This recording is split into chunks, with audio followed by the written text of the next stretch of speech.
Hi mga Bex! Mahirap na true love lang ang panapat natin sa HIV. Importante na alam natin kung paano gumamit ng condom para laging safe ang pakikipag-sex. At yan ang share ko ngayon sa Becky Taktakan, The Condom Edition. Trending ng HIV sa mga kabataan. Tapos, nahihiya pa rin tayong pag-usapan ang sex at condom. Kung ang sabi nila ay the child is now a Becky, mas keri na handa kami. Dapat alam namin ng tamang informasyon tungkol sa aming kalusugan. Bago tayo pumunta sa kung paano gumamit ng condom, alamin muna natin ang benepisyo ng paggamit ng condom. Una, safe at effective siya. It's not true na sadyang may butas ang condom. May paraan para masigurado ang quality nito. At sa dulo, mataas na HIV infection ang pwede niyang pigilan. Second, enjoy mo ng paggamit ng condom. May technique para dito at hindi lang may sensation, safe pa. Finally, mas kampante kayo ng partner nyo dahil alam nyong pinoproteksyonan nyo ang isa't isa laban sa HIV. Saan kaya yan ang tunay at wagas na pag-ibig? That thing called love.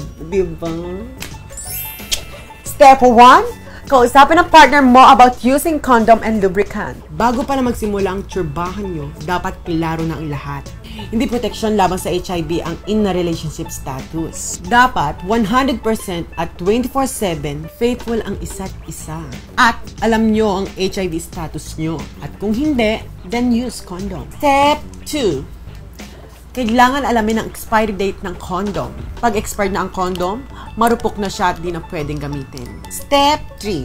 Mag-ingat sa pagbukas ng condom. Huwag na huwag niyong kakagatin. Baka mapunit. Step 4.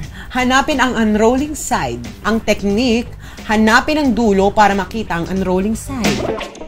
Step 5. Bago ilagay ang condom, gumamit muna ng lubricant para may extra sensation. Step 6. Maingat na pindutin ang dulo ng condom para wala itong hangin. At saka ilagay ito hanggang sa dulo ng are. Step number 7. Lagyan ng water-based lubricant o pampadulas ang labas ng condom. Step number 8. Tsurbahan na.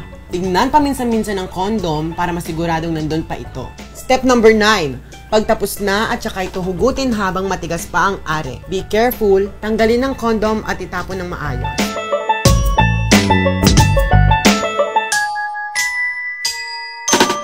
Hindi lahat ng pampadulas bagay sa condom.